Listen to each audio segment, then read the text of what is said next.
Mga Pilipino, mayroon akong magandang ibabalita na bagay na maganda sana.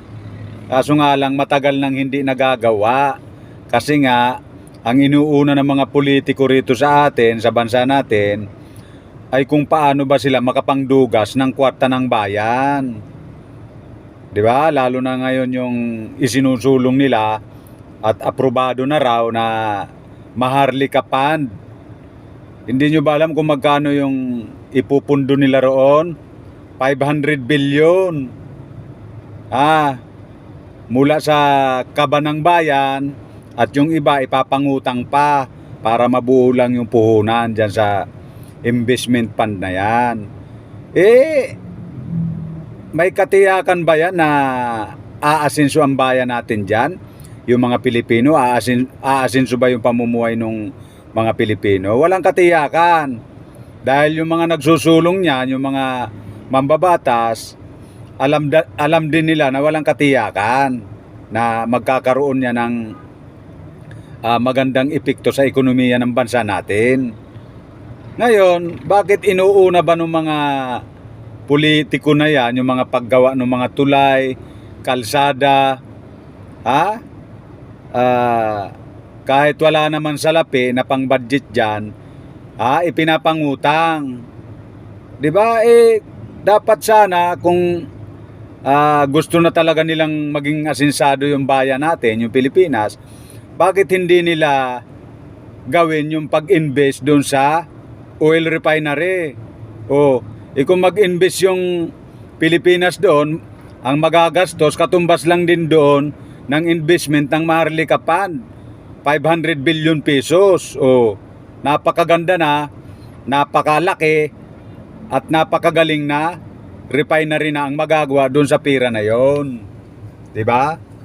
At yon, sigurado na tiyak na aasinso yung mga Pilipino. Biro nyo, ang halaga ng langis na hindi pa nagagalaw dito sa ilalim ng lupa natin, ay nagkakahalaga ng 26.3 trillion dollars.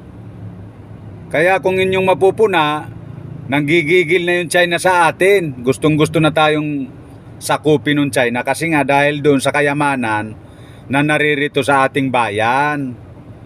Dapat doon mag-focus yung mga politiko na ito. Bakit ba ayaw nilang mag-focus doon? Kasi nga, pagka nag-focus sila roon, mawawala na yung mga mahihirap na tao. Ngayon, pag nawala yung mga mahihirap na tao, wala na silang tagasunod at wala na silang mauuto.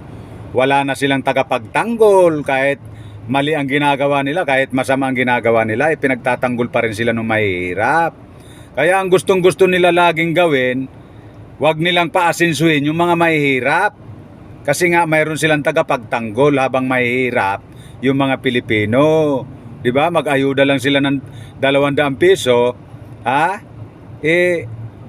sasambahin na sila ng mga Pilipino na 'yan dahil nga sa gutom.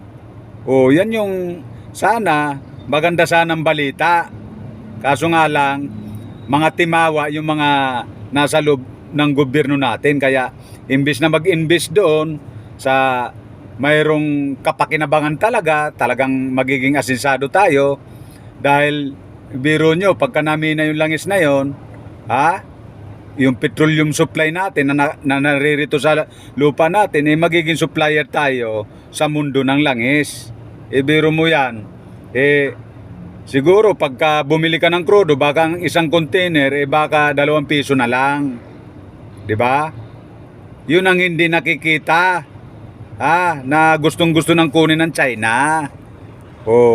Maniwala kayo.